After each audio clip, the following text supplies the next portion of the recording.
नमस्कार दोस्तों, मेरा नाम है पंकज दुबे और आज हम बात करने वाले हैं दोस्तों रसिया के बारे में।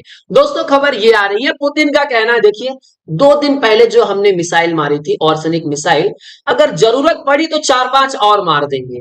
तो दोस्तों जिस मिसाइल की हम बात कर रहे हैं वो है ऑर्सनिक मिसाइल, जिसे पहले बोला गया कि ये इंटरकॉन्टिनेंटल बैलिस्टिक मिसाइल है। बाद में बोला गया नहीं भाई साहब, ये इंटरकॉन्टिनेंटल बैलिस्टिक मिसाइल नहीं है, उसी की तरह एक सिमिलर मिसाइल है जो रसिया ने यूक्रेन के अंदर क्या कर दी थी, मार दी थी।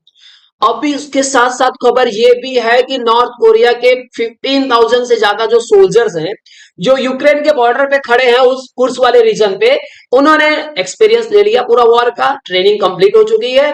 पहले तो डिप्लॉय थे, कुछ कर नहीं रहे थे, देख रहे थे। अब भाई साहब वो डायरेक्ट बोलते हैं ना, यूक्रेन की सेना से लड़ने के लिए तैयार हो चुके हैं। तो सवाल ये उठता है कि भाई साहब नॉर्थ कोरिया इतना ज्यादा कर क्यों रहा है। तो भाई साहब समझिए, यहां पे देखिए, सैटेलाइट इमेजनरी से पता चला है कि millions barrels of oil north Korea को प्रोवाइड किया गया है रसिया के द्वारा कि भैया तुमने अपनी ट्रूप्स को भेजा है ना, तो तुमको कुछ तो चाहिए रहेगा बदले में। तो पैसा नहीं देंगे, एक काम करो आप ऑयल ले लो।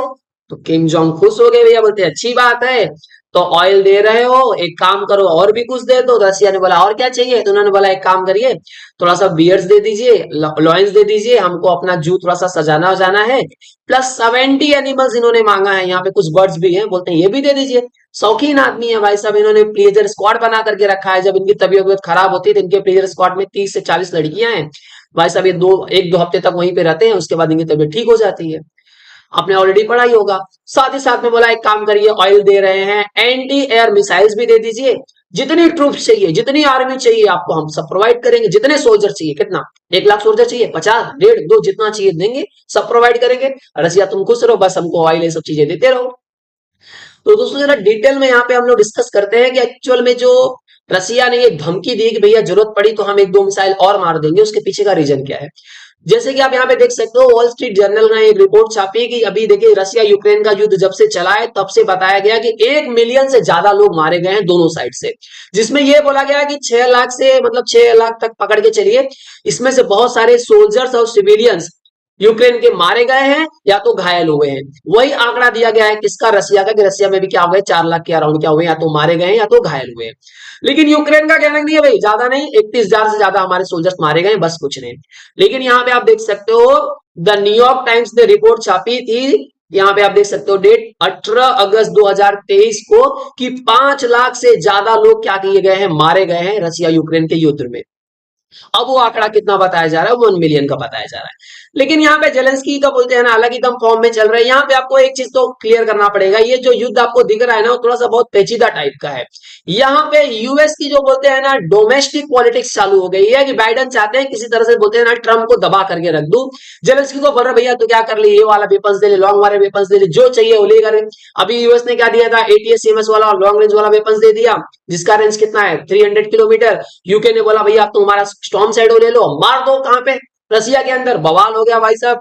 और इसका बोलते हैं ना, पुतिन ने जवाब दिया, मार दिया ऑर्सनिक मिसाइल। अब ये लोग बोल रहे हैं घबराए हैं, पुतिन बोल रहे भाई साहब, बोलते हैं ना खैर मनाओ कि मैंने उसमें जो मिसाइल जो मारी तो उसमें कन्वेंशनल वॉर हेड लगा था, अगर न्यूक्लियर वॉर हेड लगा होता तो तुम्हारी कहानी खत्म हो गई होती। क्योंकि जो तुमने बोलते हैं ना एयर डिफेंस सिस्टम लगा करके रखे थे, कुछ काम नहीं किया। हमने सीधा मिसाइल मारी और यूरोप और बोलते हैं ना यूएस का डिफेंस सिस्टम काम नहीं किया।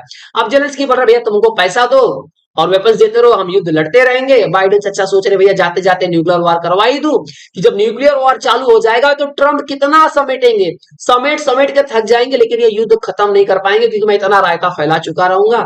जेलेंस्की जोश में थे, बोलते हैं देखो पुतिन हमसे डरता है, ये कुछ नहीं करता, पुतिन ने कर दिखाया।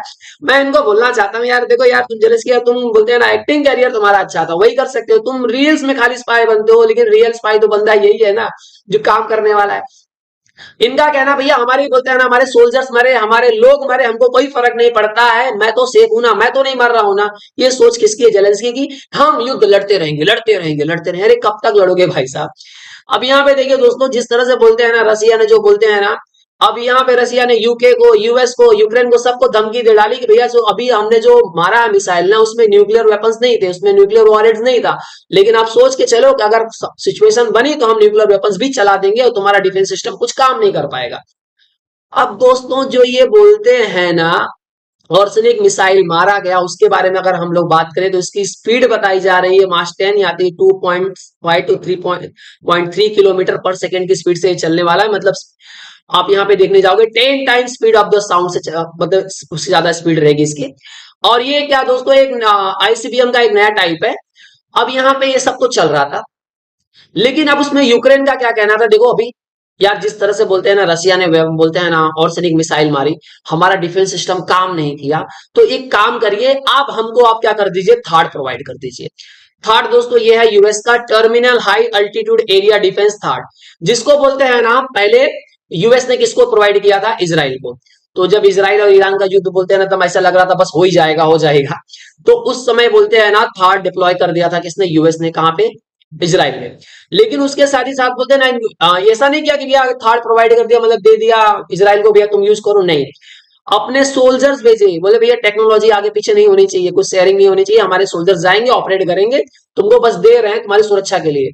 तो अब ये यूक्रेन की मांग है भाई साहब, अब ये हमको प्रोवाइड कर दीजिए, नहीं तो हमारी हालत खराब होने वाली है। क्योंकि रसिया ने एक चीज एकदम क्लियर कर दिया है कि अगर हमने जो बैलिस्टिक मिसाइल मारी, तो आपका जब एयर डिफेंस सिस्टम काम नहीं किया, अगर आप सोचो, इसने बोलते हैं रसिया ने, पुतिन ने सीधा बोलते हैं ना यहाँ पे यूके को धमकी दी कि देखो जो हमने वेपन्स मारे थे, हमने जो मिसाइल मारी थी उसमें कन्वेंशनल वॉरहेड लगा था, अगर आप सोचो उसके अंदर न्यूक्लियर वॉरहेड लगा होता तो तुम्हारी कहानी खत्म हो गई होती।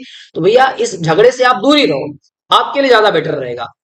तो यहाँ पे कंक्लूजन क्या देखने को मिल रहा है दोस्तों, ये ऐसा नहीं है कि बोलते हैं ना रसिया चाह रहा है कि बस अब युद्ध को बढ़ा दूं और बोलते हैं ना न्यूक्लियर वॉर हो जाए, पूरा बोलते हैं ना यूक्रेन को बर्बाद कर दूं। तो रसिया राइट नाउ ऐसा कुछ भी नहीं चाहता है। रसिया के दिमाग में चल रहा है भाई साहब इस युद्ध को लंबा खींचना है। लंबा खींचना है मतलब थोड़ा सा 2 महीने तक और अटका करके रखना है। 2 महीने के बाद जैसे ट्रंप आएंगे वैसे कहानी खत्म चेंज होने वाली है, क्योंकि ट्रंप आने के बाद तो यूक्रेन को कोई सपोर्ट नहीं मिलने वाला है, क्योंकि ट्रंप की तो आगे की कहानी चल रही है। और उसके बाद बोलते हैं ना जब ट्रंप आ जाएंगे तो यूक्रेन को जैसा पीटना रहे वैसा पीटेंगे। लेकिन ये सब चल रहा है, पूरा जो मैटर है दोस्तों कुर्स रीजन वाला है। अब यहाँ पे इसके पहले जेलेंस्की की क्या मांग थी कि देखो हम क्रीमिया भी वापस लेंगे। 2014 पे 2014 में क्या हुआ था, रसिया ने क्रीमिया पे कब्जा कर लिया था। तो जेलेंस्की ने बोला कि जब पीस टॉक की बात होगी तो हम बोलेंगे हमको क्रीमिया भी वापस चाहिए। तो अब यहाँ पे ट्रम्प के साइड जो है, ट्रम्प के जो एलाइज उनका बोलना भैया तुम टेरिटरी पे ध्यान मत दो, अब ये सोचो कि भैया की पीस कैसे होगी, तो ये सब तो भूल जाओ।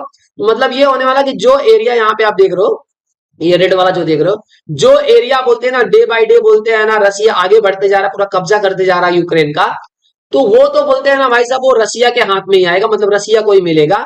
और जो कुर्स वाला जो रीजन है थोड़ा सा ना, उसमें भी बोलते हैं ना नॉर्थ कोरियन सोल्जर्स को लगा दिया गया, वो भी पीट पाट करके 1.5 महीने के अंदर खत्म कर देंगे। तो जेलेंस्की की जो इच्छा थी ना वो पूरी क्या होने वाली है, एकदम पूरा खत्म होने वाली है।